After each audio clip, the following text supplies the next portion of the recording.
David, good to see you. It's been a while. Yeah, hi Trevor. Great to see you. Yeah. It has been an eventful first 6 months of 2026. We're expecting more of an eventful second half. You've been out there doing a lot of discussions within markets, macro media as well. But I really want to start before we kind of take a deep dive in. Let's take a step back and really, when we think about being a contrarian, we talk about finding things that are absolutely hated or in the dumps. Maybe the chart looks terrible.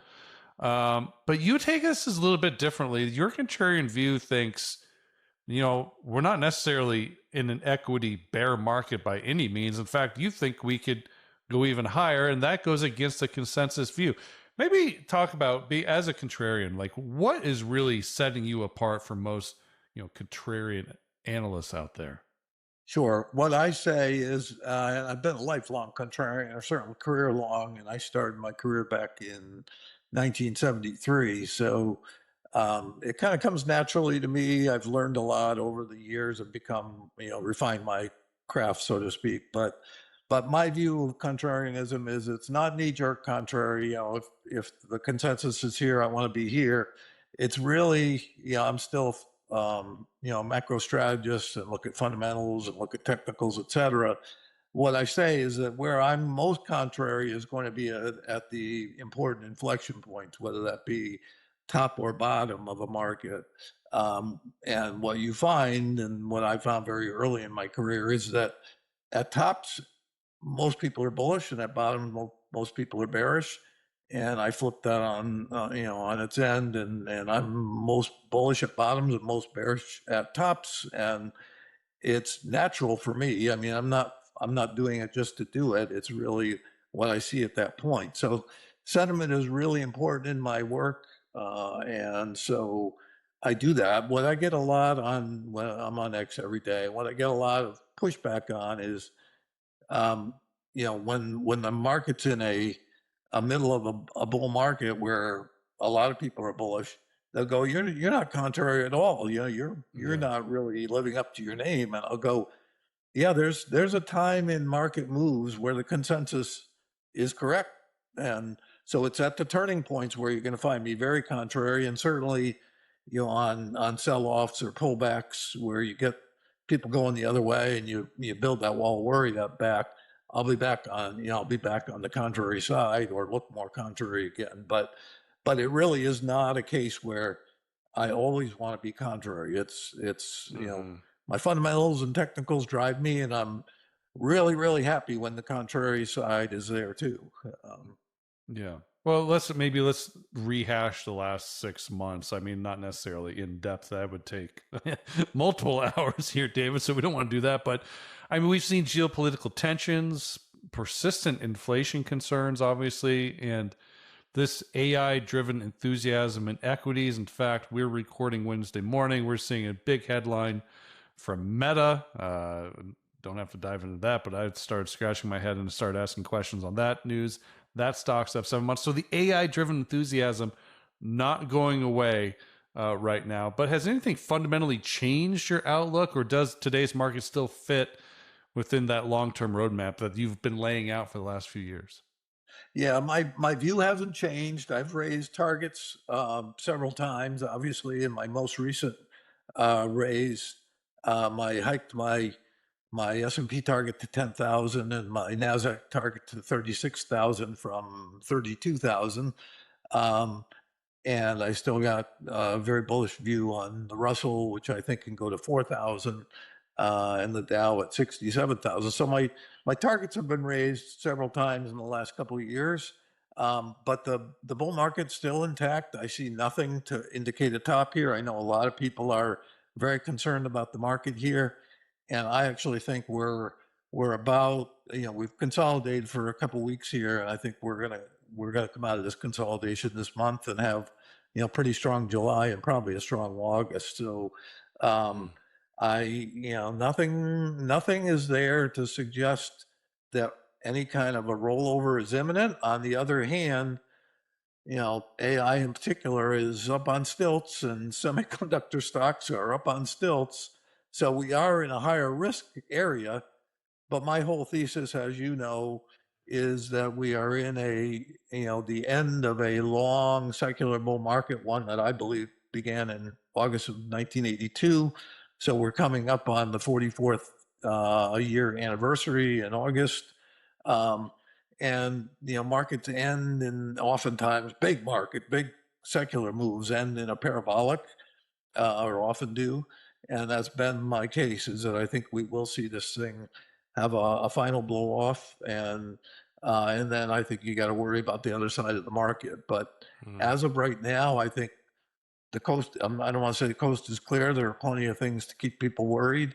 But I think what you're going to see through the balance of this summer and maybe into the fall is a lot of those institutional investors in particular who have had one foot out the door throughout this becoming more bullish. Maybe it'll be that Iran looks clear, that things are clearing up there, and it's not World War III.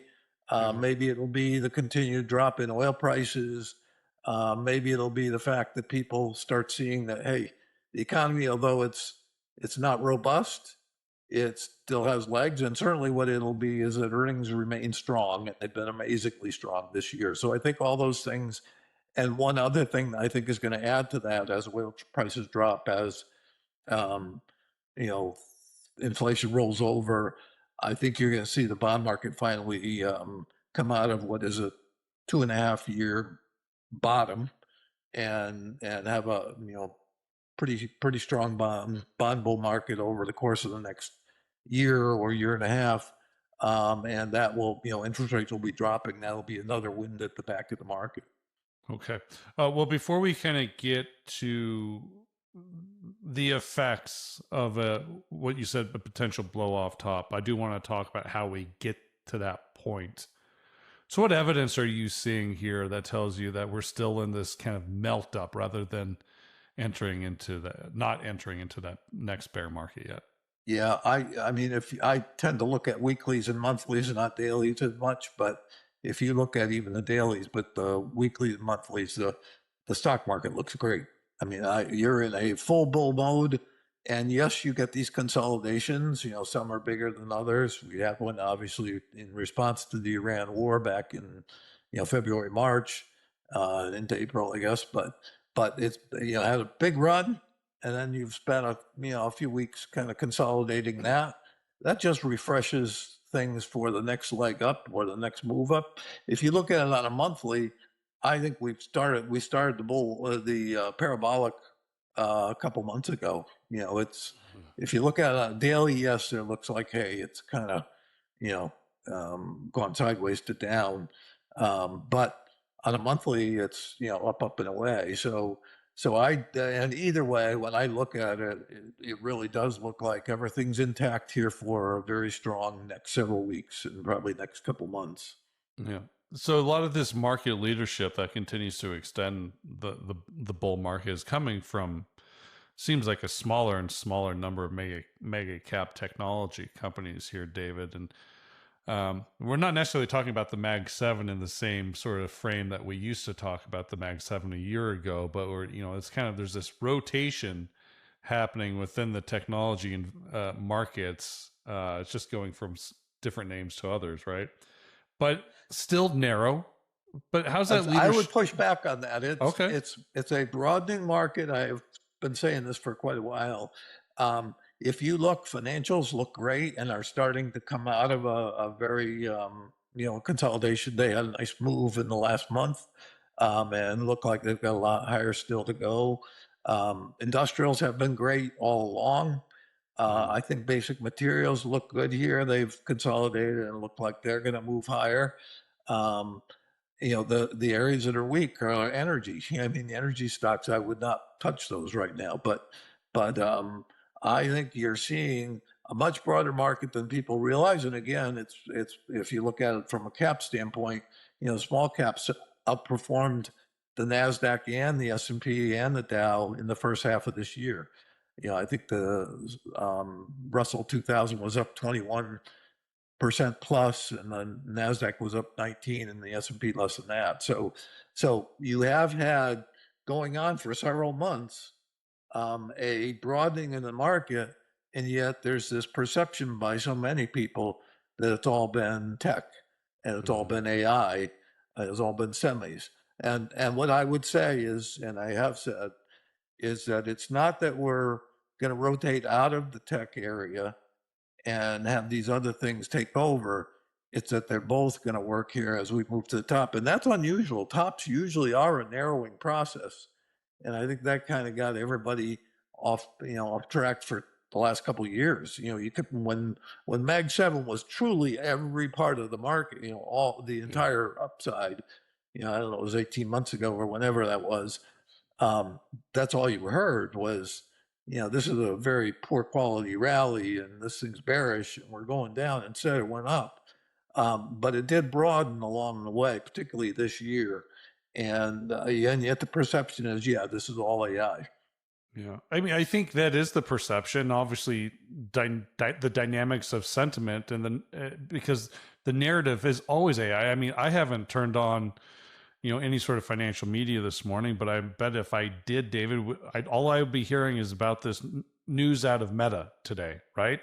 Nothing out of General Electric, nothing out of industrials, nothing out of Staples or anything like that.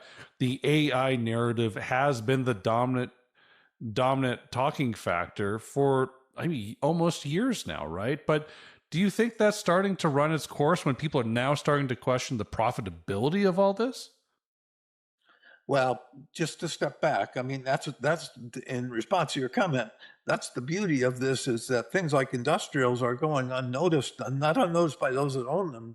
But if you Mm-hmm. look at the XLI, it's a wonderful chart. It's been years of upside, and it's part of that is driven by reshoring and the build out of the grid, build out of the grid and the data centers, et cetera. So it is partly AI, but it's Cummins engine. It's it's a Mm-hmm. lot of things that unless you're paying attention, you'd think, oh no, it's just it's just the data centers, it's just Mag 7, or it's just semis.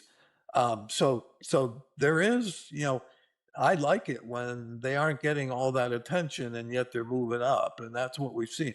Now, financials have lagged for quite a while, and now are in gear, and it's a beautiful picture, but it's just beginning. So you're not going to hear a lot of, you're beginning to hear, when they come on CNBC and stuff, people talking about, financials as a place that's starting to get attention, but it's early. You'll hear it will dominate the conversation at the top.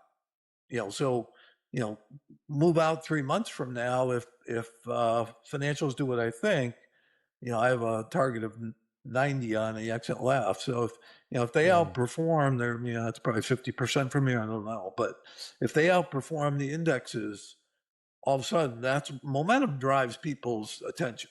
Right. And Right. so that's that. Now, from the standpoint of the media and all the conversation, yeah, AI is still kind of dominant, and certainly semiconductors have gotten a lot of attention. Well, why would they not? If you look at what Micron's done, and I hadn't looked at Applied Materials for a while, I looked at it today. Oh my God, Right. these things are up many fold in a matter of months. I think I did a number a week ago, and I think Micron is up like 3.6 or 3.8 times in 4 months or whatever. Mm-hmm. So you're not it's not normal movement. That if anybody wants to know what a parabolic looks like, that's a parabolic. Right. I don't mean to say that's what the market will do, but it's it's when it goes vertical, it just keeps going. And of course, the beauty of AI and the beauty, well, actually, the beauty of semiconductors anyway, is that it's fundamentally driven. It's all being driven by earnings. You're not getting there just because there's froth or because people are chasing the tape, which they are. You're getting there because the earnings keep outpacing the price move. And that's what happens when you get into a situation where demand for a product far, far outstrips the supply, price goes through the roof. And in a commodity, which chips are, and memory chips certainly are, um, you coin money. And that's Right. what Micron's doing right now. Now that comes to an end. I guarantee you, because I've been through these cycles before. This one's unusual. It's far beyond any other one, but I've been through micron and semiconductor memory chip cycles before. I guarantee you there's double ordering and triple ordering going on as people try to get, find chips wherever they can get them. And so this thing can unwind pretty quickly once it reaches that momentum peak or that peak. And so that's coming. I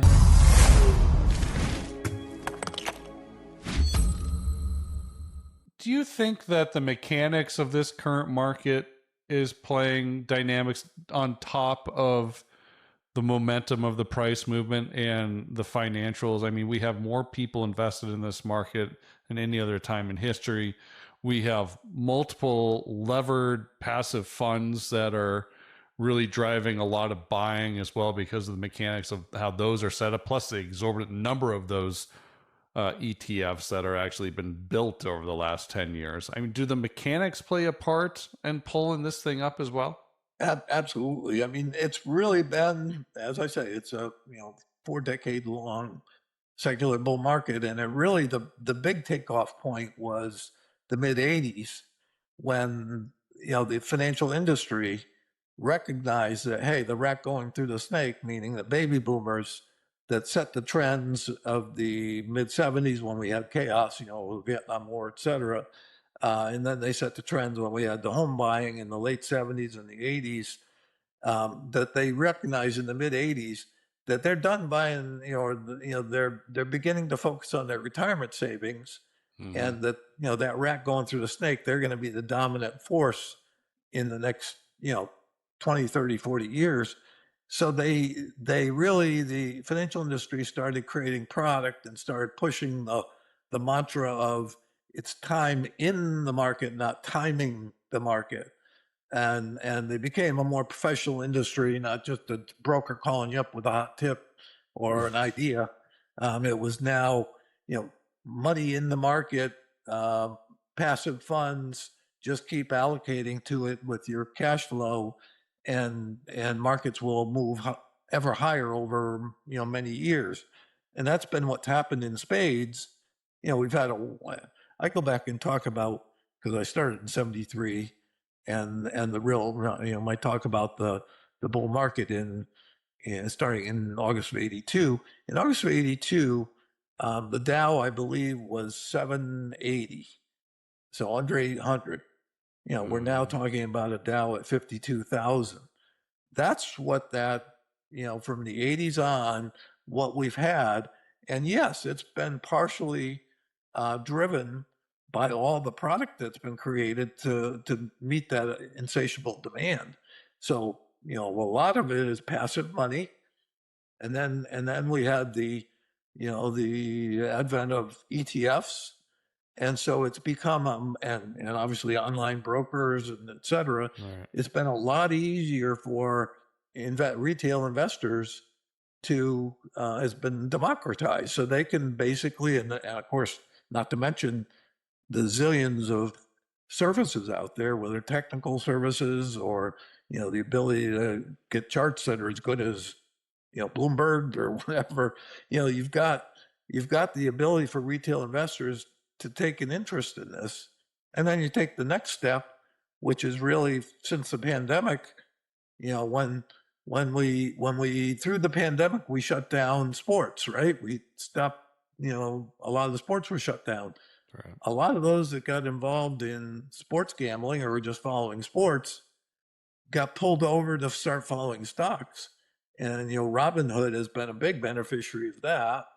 Mem stocks, all of that. So you've got that. And now we're taking it another step, which I don't necessarily endorse, but the gambling websites, the Right. betting on Kalshi, and Right. it's turning that into some kind of an investment. I don't believe it is, but um, so so yes, for sure. And we're not even talking about options and derivatives, et cetera. But it's all kind of you know been one feeds. David Hunter opens this discussion by challenging the common definition of what it means to be a contrarian investor. Many people assume a contrarian simply takes the opposite side of whatever the crowd believes. but Hunter argues that's not true. Instead, he says successful contrarian investing is about recognizing emotional extremes at major turning points. At market tops, optimism becomes excessive, while at market bottoms, fear dominates nearly everyone's thinking. Those are the moments when a true contrarian acts differently. Hunter explains that during the middle of a healthy bull market, it's perfectly reasonable to agree with the broader trend if the fundamentals and technical indicators support it. Right now, despite widespread concerns over valuations, inflation, and geopolitical tensions, he believes the evidence still points toward higher equity prices before this historic bull market finally reaches its ultimate peak. That perspective immediately sets the tone for everything else discussed in this interview. One of the most important arguments Hunter makes early in the conversation is that the current bull market is healthier than many investors realize. While headlines continue focusing almost exclusively on artificial intelligence and a handful of mega-cap technology companies, Hunter believes the rally has quietly expanded into many other sectors. Financial companies, industrial businesses, basic materials, and even small-cap stocks have begun contributing to market gains. That broader participation is significant because historically, healthy bull markets often rely on multiple sectors advancing together rather than a single narrow group of stocks. Although technology still dominates the financial news cycle, Hunter argues that many investors are overlooking this broader strength beneath the surface. From his perspective, the market is not displaying the classic characteristics of an aging rally ready to collapse immediately. Instead, he believes it is simply building the foundation for one final and potentially explosive advance. Hunter's long-term outlook is built on more than 40 years of studying financial markets, and that historical perspective heavily influences his current forecast. He believes the secular bull market that began in 1982 has never truly ended. Instead, every correction and recession over the past 4 decades has been part of one enormous upward trend supported by declining interest rates, expanding liquidity, and steady economic growth. According to Hunter, today's market is entering the final chapter of that remarkable cycle. Rather than expecting an immediate crash, he believes investors could first witness a powerful melt-up fueled by improving corporate earnings, falling bond yields, easing inflation pressures, and institutional investors who have remained cautious finally rushing back into the market. If that scenario unfolds, the strongest gains may actually occur near the very end of the bull market, just before the much larger risks begin to emerge.